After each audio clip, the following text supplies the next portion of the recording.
네, 안녕하세요 여러분. 오늘은 고1 국어 금성 6-2단원 인물의 삶에서 세상을 읽다 카메라와 워커라는 작품 보도록 하겠습니다. 네, 이 작품은 출제 유형 베스트가 어떻게 되느냐, 구절이나 소재에서 드러나는 상징적 의미를 묻는 문제. 여기서 구절이나 소재라고 하는 것은 이 보통은 밑줄의 형태로 구절에 대해서 많이 물어보고요. 그 다음에 소재 같은 경우는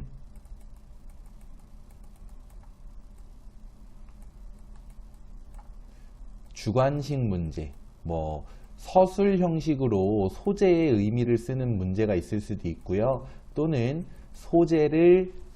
의미를 제시하고 그에 해당하는 소재를 찾으라는 형태의 단답형 문제가 있을 수도 있는데, 소재는 주관식도 많이 나오고 구절에 대한 문제는 주로 밑줄 형태로 많이 나온다. 이렇게 기억을 해주시면 되겠고요. 아무래도 서사갈래는 그런 유형이 가장 많이 나올 수밖에 없어요. 내용이 워낙 길다 보니까 전체적인 것에 대해서 물어보기가 힘들죠. 이게 무슨 말이냐면은 시험지에 이거 전문을 다 실으면 시험지가 막 15페이지 막 이렇게 나올 거예요. 다른 범위도 있어야 되니까. 따라서 이 특정 부분, 학교 선생님이 출제하시기에 이 부분이 중요하다라고 생각이 되는 특정 부분을 인용을 해서 그에 대해 물어보시게 될 거고, 그러다 보면은 뭐 전체적인 것에 대해 물론 물어볼 수도 있죠. 하지만 특정한 부분, 강조했었거나 중요하게 생각하시는 특정한 부분에 대해서 물어볼 가능성이 아주 높고, 그랬을 때 이 출제 유형 베스트의 첫 번째가 충족이 된다는 거죠. 출제가.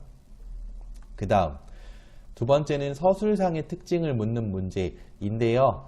서술상의 특징이라는 게 이제 뭐 시점이라든지 아니면 뭐 문체라든지, 여기서 문체라고 하는 것은 좀 뭐 현재형 표현을 쓰는 것도 문체에 들어갈 수 있고요. 이렇게 좀 그 글에서 드러나는 어떤 일종의 말투 같은 것을 말해요.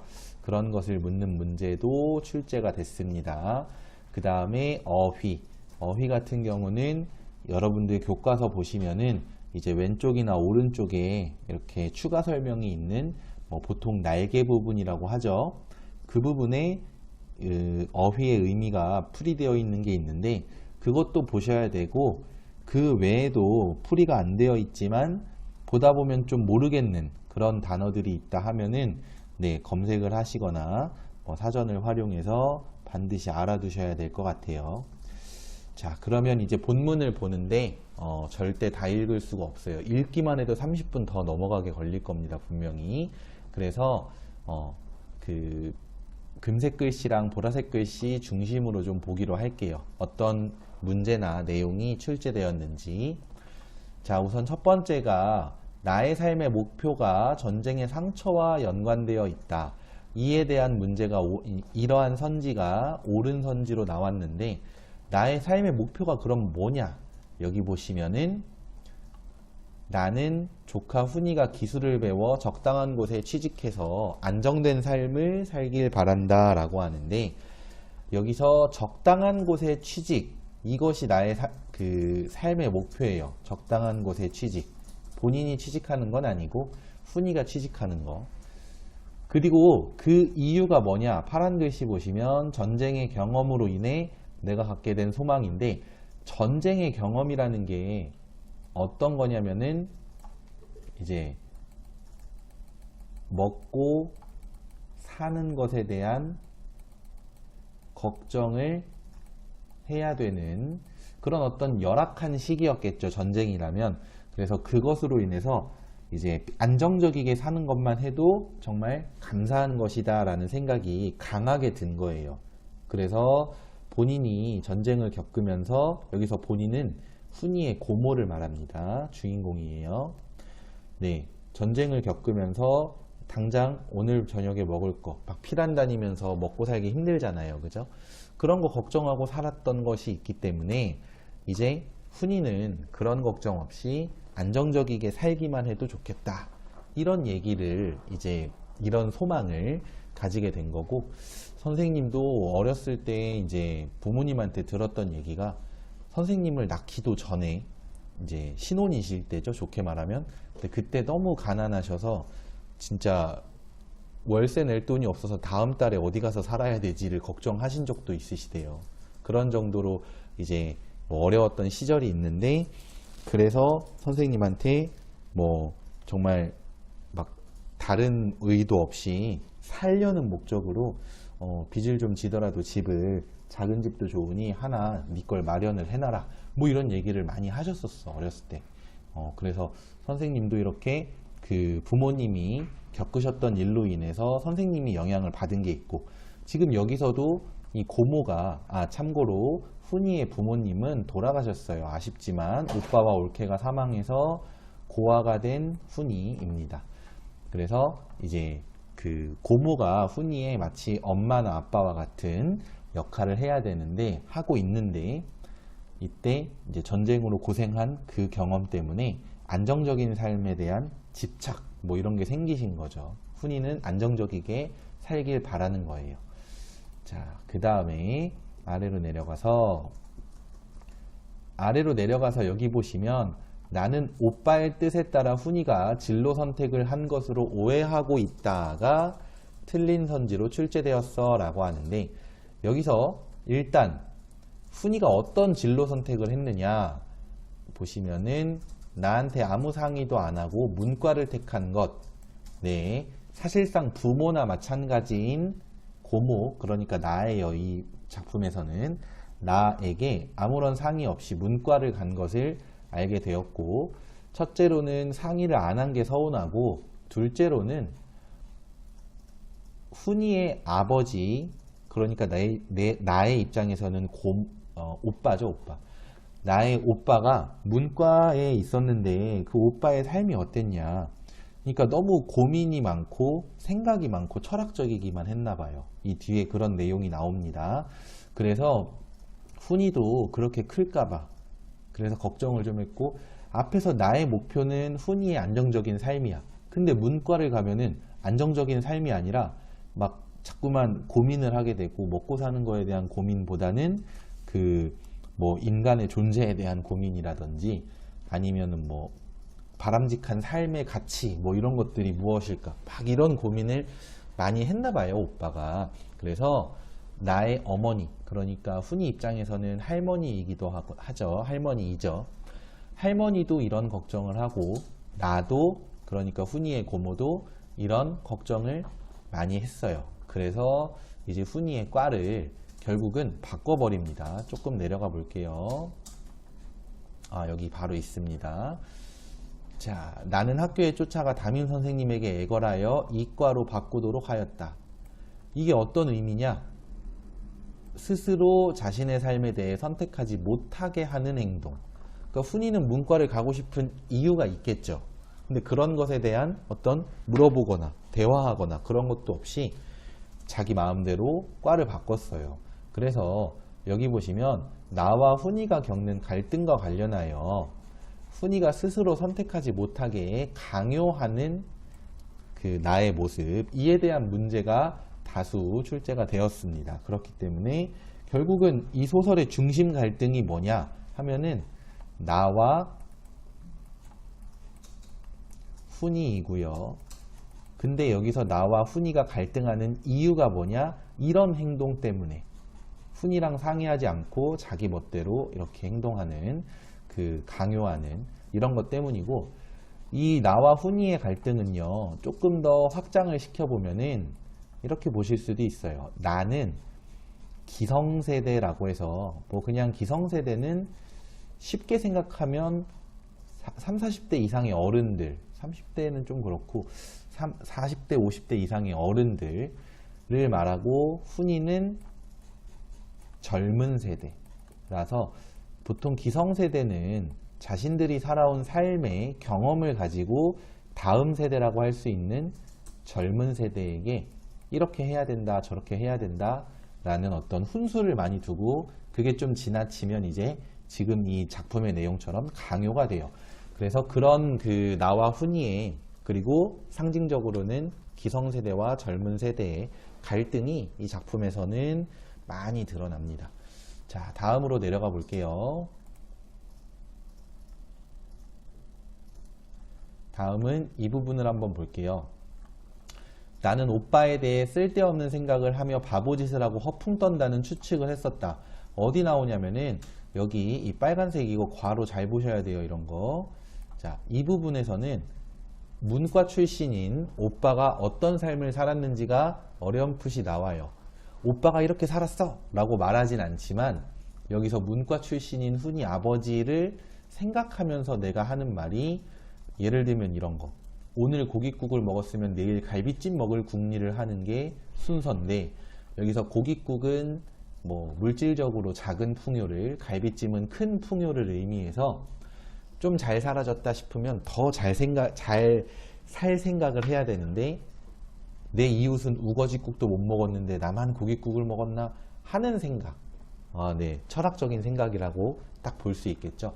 그게 이제 문과들의 어떤 그 사고방식이고 삶의 방식이다. 이렇게 나는 생각을 해요. 그래서 그런 삶을 살 건 아니니까 문과 가지 말아라. 이렇게 얘기를 하는 거지. 자, 그 다음에 아래로 내려가 보시면 네, 이 부분은 내용이 아니라 서술상의 특징으로 좀 볼 게 있는데요. 나는 당황했다에서 1인칭 시점의 중요한 특징, 바로 나의 심리가 직접적으로 제시되는 것이 1인칭 시점의 특징이고 그러한 내용을 확인할 수 있는 건데 1인칭 주인공 시점을 통해 인물의 내면 심리를 구체적으로 제시하고 있다가 오른선지로 출제가 되었다. 네, 이 작품의 시점도 물어보고 이런 시점의 특징까지 물어보는 그런 문제라고 볼 수 있겠죠. 그리고 참고로 1인칭 시점도 주인공의 심리를 당연히, 그러니까 1인칭 주인공 시점, 주인공의 심리를 당연히 알 수 있고 전지적 작가 시점도 주인공의 심리를 알 수 있어요. 근데 어떤 시점이 좀 더 주인공 심리를 생생하게 제시할 수 있느냐 라고 하면은 보통은 1인칭 주인공 시점을 더 생생하게 제시할 수 있다라고 많이 봅니다.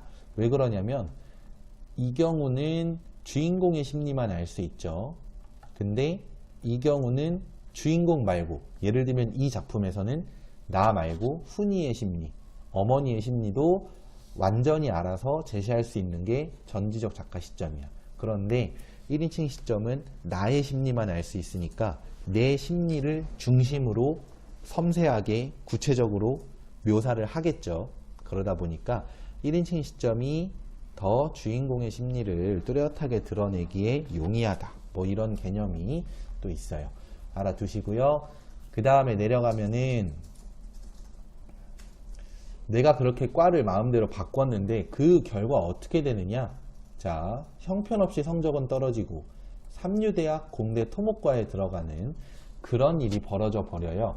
그래서 이게 이제 교과서나 아니면 아래에 분석 암기형 문제를 보시면 알 수 있지만은 이 나의 행동과 그 결과에 대해서 묻는 문제가 이번 연도에 따로 출제된 건 없어도 그러한 정리 자료가 분명히 있고 그렇다면 언제라도 출제가 될 수 있어요. 그래서 뭐 표 형식으로 제시해서 빈칸에 적절한 내용을 뭐 서술형으로 쓴다든지 아니면 적절한 내용을 고르는 객관식이 나올 수 있겠죠. 그래서 나의 행동, 그 결과를 이런 내용들을 잘 확인을 해 두시면 좋겠습니다. 다음, 자, 이 부분. 훈이는 말대꾸는 안 하지만 경멸하는 시선으로 나를 보았다. 이건 뭐냐면은, 자, 훈이는 분명히 수능을 하고 있거든. 고모인 나의 어떤 그 강요, 선택의 강요를 수능하고 있어. 그러나 마음속에는 거부감이 있다라는 것을 반드시 알아두셔야 돼요. 그래서 훈이는 거부감을 느꼈다. 이렇게 말하기는 좀 힘들지. 왜냐면 1인칭 시점인데 훈이의 마음속을 완벽하게 알 수는 없잖아요. 그래서 거부감을 느꼈다라고 할 수는 없지만 이런 뭐 경멸하는 듯한 시선 이런 말들을 통해서 훈이가 가진 거부감을 짐작하면서 읽으셔야 합니다. 그래서 여기 보시면 나의 가치관과 이에 대한 훈이의 인식이 행동으로 드러난다. 이렇게 설명이 있죠. 네, 그 다음에 내려가면은 이거 되게 많이 나오는 구절입니다. 뭐냐? 난 카메라라면 지긋지긋해. 생전 그런 거 안 가질 거야. 왜 카메라를 지긋지긋해 할까요? 왜 그러냐면은 이 카메라의 의미가 뭐냐를 생각해 봐야 돼요. 카메라의 의미는 보시면 나가 추구하는, 나는 고모죠. 물질적으로 안정된 삶, 이것을 의미하는 게 바로 카메라인데 이 카메라의 고모는, 그러니까 나는 집착을 하지만 훈이는 지긋지긋하다고 하죠. 왜 지긋지긋해? 안정적으로 살기 싫은 게 아니고요. 그거에 너무 집착하는 고모가 지긋지긋한 거예요. 아시겠죠? 여러분들도 공부 잘하는 게 싫어요? 하지만 공부는 좀 지긋지긋하지. 왜 그러겠어? 공부하라는 얘기를 너무 많이 들어서 그럴지도 몰라. 어떤 친구들은. 근데 중간에 그런 설명이 있어요. 뭐냐면 고모는, 그러니까 나는 훈이를 만나러 이제 이 뒷부분에서 아시겠지만 훈이가 이제 그 영동 고속도로 공사 현장으로 가서 일을 하게 되는데 그 훈이가 연락 한번 안 하니까 이 당시엔 뭐 핸드폰도 없고 해서 궁금한 마음에 훈이를 만나러 나가 직접 버스를 타고 출발을 해요. 근데 가는 길에 이제 막 강원도에 접어들고 지금보다 훨씬 더, 지금도 이렇게 산 옆에 도로들이 많이 있어서 좀 막 곡선, 그러니까 커브 길도 많고 하죠. 근데 그때는 더 도로 사정이 안 좋았으니까 막 버스가 덜컹거리고 이래겠죠. 고모는 무슨 생각을 하냐면 이대로 버스가 만약에 뭐 전복되거나 사고가 난다면 내가 왜 이 버스에 타고 있었는지 그게 알려졌으면 좋겠다. 그래서 조카를 향한 나의 마음에 이 고속도로 건설 회사 사장이 훈이를 뭐랄까 뭐 정규직으로 채용을 하거나 아니면 어떤 특별 대우를 해주거나 고속도로 공사 사장이 막 감동해가지고 그런 내용을 막 그런 생각을 떠올려요. 무슨 말이냐면은 훈이를 위해서라면 내가 죽더라도 괜찮다라는 생각까지 가지는 거야. 내가 죽으면 내 자식은 어떡하지? 뭐 알아서들 살겠지. 내가 죽어서 훈이라도 잘 됐으면 좋겠다. 그럴 정도로 이 고모는 훈이에 대한 애정이 분명히 있어요. 근데 그걸 표현하는 방식 자체가 좀 내가 본인이 옳다고 생각하는 걸 강요하는 식이다 보니까 훈이가 지긋지긋해 하는 거다. 이렇게 보시면 될 것 같고, 여러분들에게 공부하라고 하는 사람들도 다들 여러분들이 잘 되길 바라는 마음이니까 뭐 지긋지긋하게 생각하기만 하지는 말아주세요. 자, 다음으로 내려가 볼게요. 아래 보시면은 이 부분, 나는 훈이에게 이제 그 카메라를 가진 삶, 경제적인 안정과 여유를 가지는 삶을 살았으면 좋겠다라는 얘기를 하면서 그 뒤로 이렇게 뭐 그 취업 준비를 하는 훈이의 모습이 나오다가 여기서 단절감을 느꼈다라는 거 중요한데 어떤 상황이냐면 훈이가 외국 취업을 좀 알아보고 싶어 해요. 그 이유에는 뭐 뒤에 보시면은 뭐 이렇게 이 나라의 혼란, 뭐 어떤 부조리함 그런 것들로부터 벗어나고 싶어서 그런 게 이렇게 외국 취업을 좀 알아보는 게 나오는데, 그러니까 외국 취업을 원했다라는 내용을 짐작할 수 있는 그런 말들이 나오는데, 이 부분에서는 어쨌든 나는 훈이가 이 나라에서 잘 살기를 바래요. 그게 이 전쟁의 아픔을 극복하는 방법, 전쟁에게 이기는 방법이라고 생각을 해. 근데 훈이는 외국 나가 살고 싶어 하지. 그러면서 교재비, 외국에 나갈 수 있게 해줄 만한 그런 사람과 좀 가까워질 때 드는 돈을 말해요. 그걸 좀 달라고 하니까 내가 안 돼 라고 하고, 훈이는 왜요? 돈이 아까워서? 아니면 고모가 영영 할머니를 부양해야 될까봐 그래요? 이런 말을 하거든. 근데 아니야, 나는 훈이 너가 이 땅에서 잘 살길 바래 라는 그 생각을 말로 표현하기 힘들잖아. 그래서 그 생각을 전달하기 어렵다라는 느낌이 바로 단절감입니다.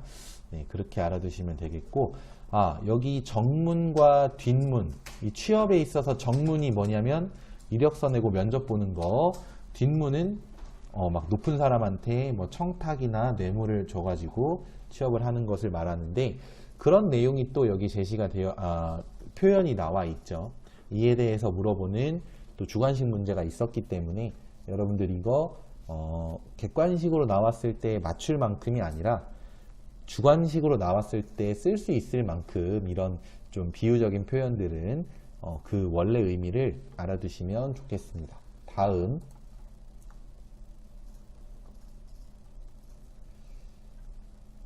네, 이 아래로는 이제 그 강원도의 산간지방으로 취업을 하러 가게 되고 그걸 준비하는 모습, 그리고 취업을 간 이후에, 취업을 하러 간 게 아니라 일을 하러 간 거죠. 네, 일을 하러 간 이후에 한 번도 연락하지 않는 훈이의 상황, 그리고 그에 대해 걱정하는 할머니와 고모의 모습, 그것이 제시되어 있고요. 네, 다음으로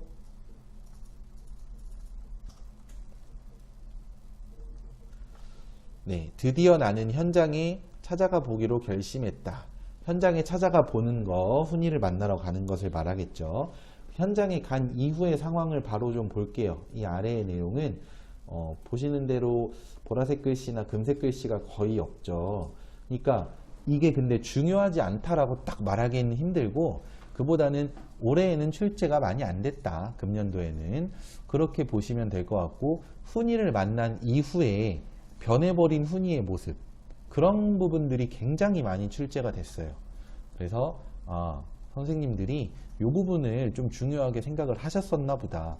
근데 이게 만약에 여러분들이 이번 연도에 학교에서 배울 때 우리 학교에서 이번에 이 부분보다는 앞부분을 더 많이 중요하게 가르치셨는데 라는 그런 느낌을 받았다? 당연히 그러면 그 부분도 열심히 학습을 해야 되겠지만, 네, 이건 지금 이제 전년도 출제를 기준으로 좀 이렇게 구성된 자료라서 네, 좀 이 부분에 좀 더 집중을 하겠습니다.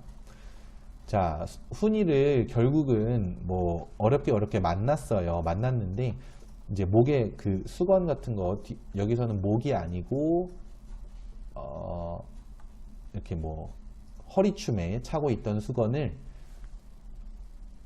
얼굴 세수를 하고 나서는 그 수건을 얼굴에 대고 북북 문질렀다라고 하는데, 그 수건에서 역한 신내가 난대.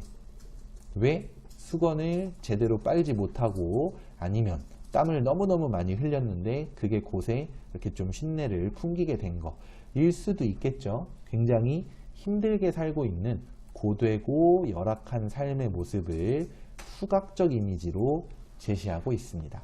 그에 대한 문제도 출제되었었으니까 알아두셔야 될 것 같아요. 자, 그 다음에 아래로 내려가서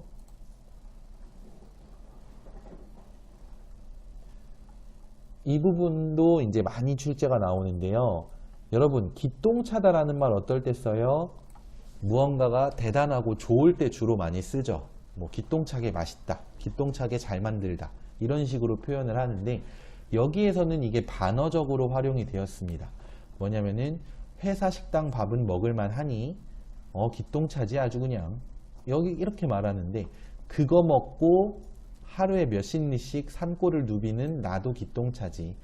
그러니까 고작 막 이렇게 허술하고 맛도 없고 영양가도 없는 그런 밥 먹고 하루에 몇십 리씩, 여러분 몇십 리는 몇 킬로미터를 말하는데 평지도 몇 킬로미터 걸어 다니려면 힘들어요. 근데 산골을 폴대 메고 몇 킬로미터씩 다니면 굉장히 힘들겠죠.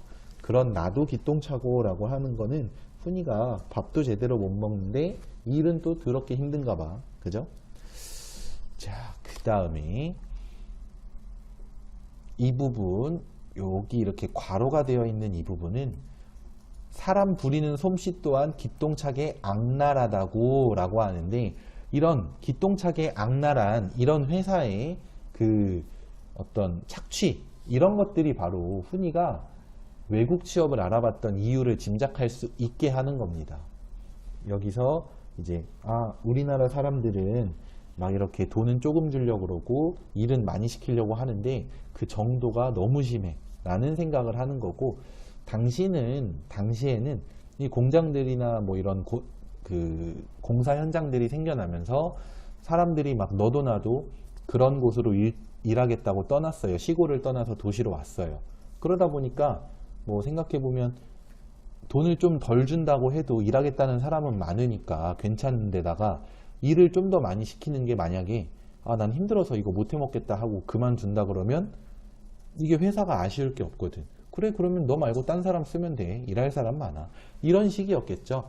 그러다 보니까 이제 회사에서는 노동자들을 막 저임금, 그 다음에 뭐 아주 힘든 그런 형태의 노동을 저임금으로 막 부려먹으면서 노동력을 착취하는 일이 흔했고, 그걸 우리가 흔히 이제 문학작품이나 교재에서는 이 산업화의 부조리함 또는 모순이라고 얘기를 합니다.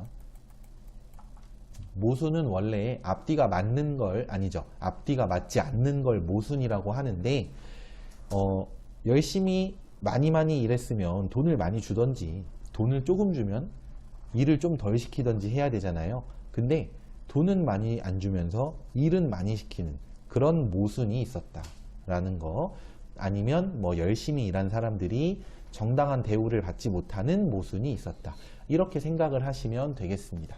자, 다음 내려가 볼게요. 내려가면은 훈이의 하숙방 나오는데, 앞에서의 그 수건에 이어서 다음 두 번째로 어떤 그 갖은 더러운 냄새가 나고 더러운 환경을 보여줘서 이 부분에서도 고단하고 열악한 삶의 모습 알 수 있겠고, 이 부분 또한 어떤 그 후각적 이미지, 왜냐면 여기서도 시척지근하고 고린 야릇한 악취를 풍겼다. 그리고 훈이의 발에서도 악취가 풍겼다. 이 워커를 벗어던진 훈이의 발에서도 악취가 풍겼다. 이렇게 나오니까 후각적 이미지를 많이 활용하는구나 하고 알아두세요. 자, 다음으로 내려가면은 고모는 결국 이거 진짜 사람 살 곳이 아니다, 그냥 서울로 가자 라고 하는데, 그건 싫어 라고 하는데요. 뜻밖이죠. 훈이가 얼씨구나 하고 갈 줄 알았는데 안 간대.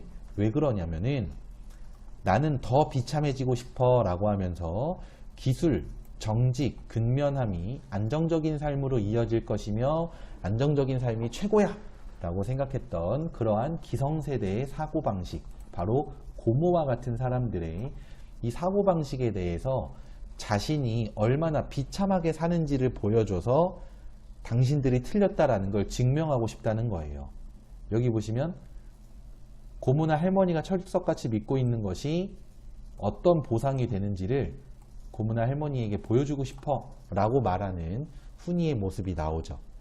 그래서 고모가 그렇게 너 자신을 고생시켜서 나에게 복수라도 하겠다는 거냐? 라고 하니까 그렇게 화내지 마 라고 하면서 파국을 재촉하고 있다고, 내가 그냥 내 인생 망하게 하려고 이렇게 살고 있다고 생각하지 마.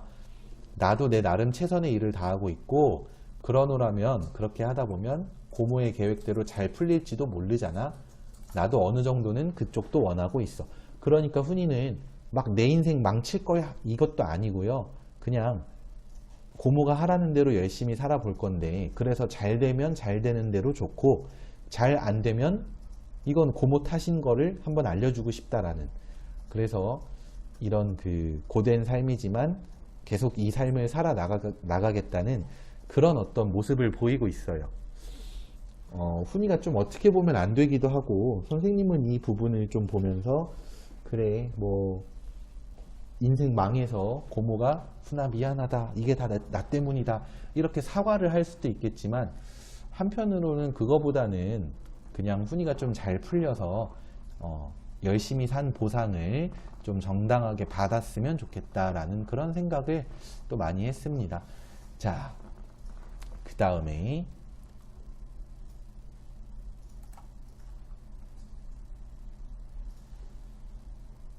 이제 고모와 훈이가 헤어지는 장면이 되는데 고모만 혼자 서울로 돌아가죠. 그때 훈이가 만들고 있는 이 고속도로, 영동 고속도로 만들어지면 국토 뭐 발전에 너가 이바지하는 거야. 사람들이 얼마나 여기 국토 건설 사업에 이바지하고 있어. 자랑스러운 일이야. 라고 얘기를 하는데 훈이가 구역질 같은 소리로 웃기네. 라고 하면서 조소, 비웃음으로 답을 하죠.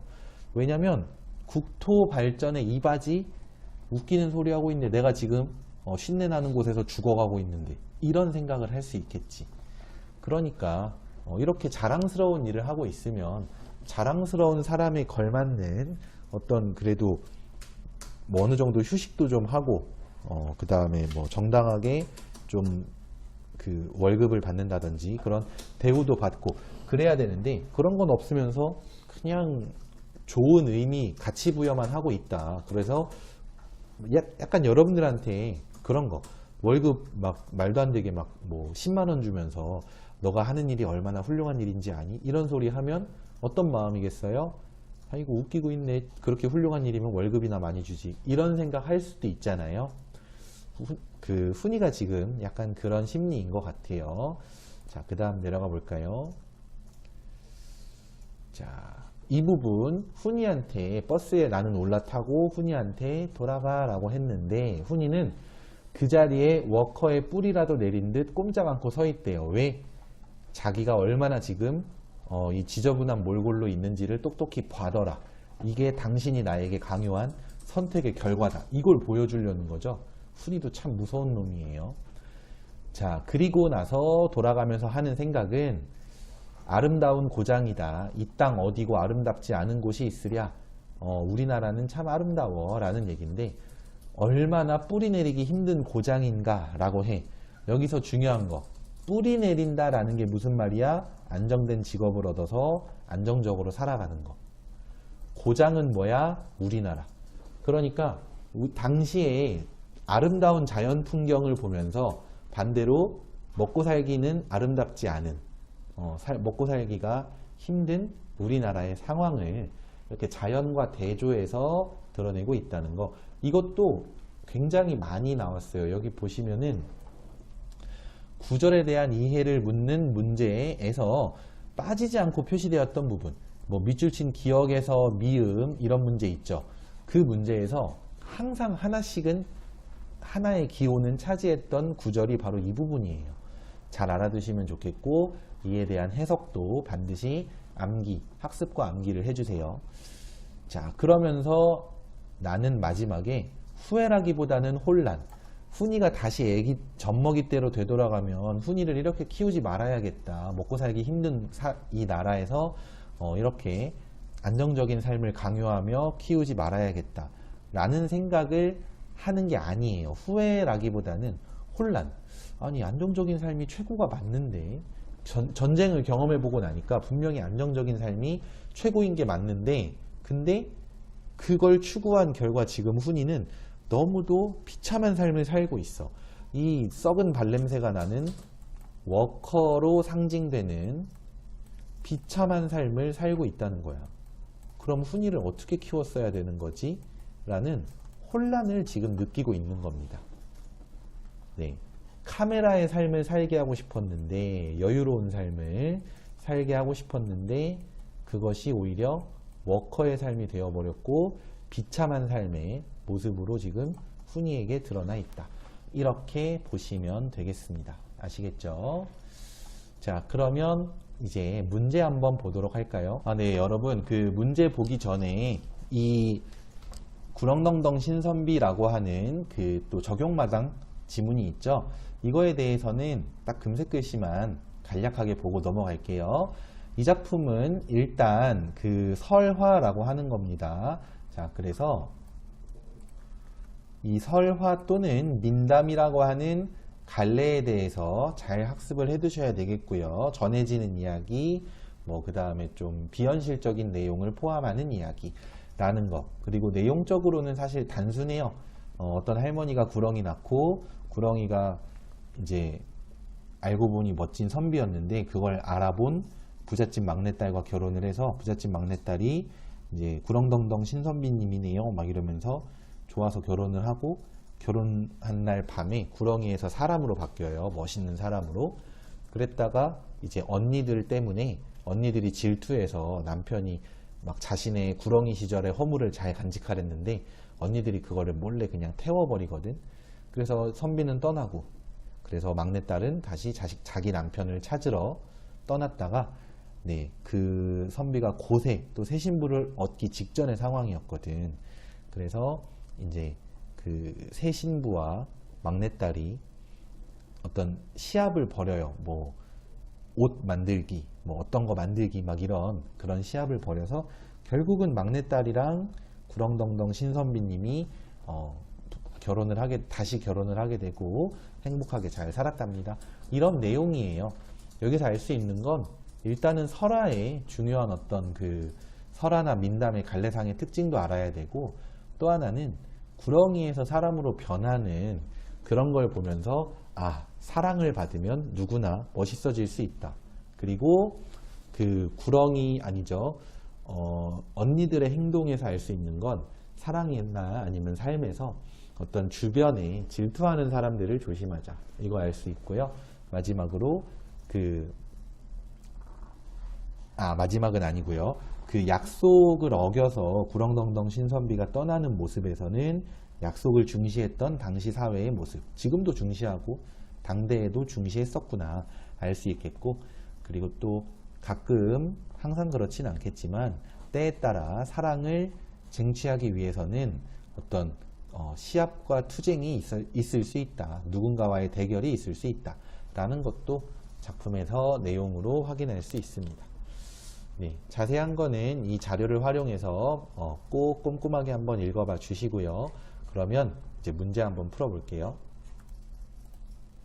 자, 첫 번째로 볼 문제는 바로 이 18번 문제인데요. 18번 문제 같은 경우 보시면은 밑줄 친 부분에 대한 적절한 설명을 물어보는 문제, 적절하지 않은 설명인데 답이 5번이에요. 왜냐? 미음이 여기 이제 복사해 놓은 거 있죠? 나는 가슴이 답답해 절로 한숨을 쉬었다인데, 보시면 훈이를 양육한 방식이 잘못되었음에 대해서 후회하고 미안해한다. 여기서 후회하는 것은 아니라 여기 대놓고 나오잖아요. 후회라기보다 혼란이다 라고. 그리고 미안해하는 내용은 확인할 수가 없어요. 아예. 미음은 가슴이 답답해서 절로 한숨을 쉬었다인데, 이 답답함은 이거예요. 도대체 그럼 어떻게 키웠어야 되는 거지? 라는 어떤 그 궁금함, 뭐가 정답인지 모르겠는 그 답답함인 거지. 후회하며 미안해한다. 내가 잘못 키웠구나. 이건 아닙니다. 그래서 답은 5번이에요. 네, 다음으로는 바로 위에 있는 19번 문제를 볼 건데요. 19번 문제에서 답을 한번 찾아보도록 할게요. 네, 19번 문제의 답은 1번이 되는데, 1번은 이 부분이 틀리죠. 고모의 소망이 투영된 대리만족의 삶을 수용한다. 훈이는 카메라 지긋지긋하다고 하잖아요. 그죠?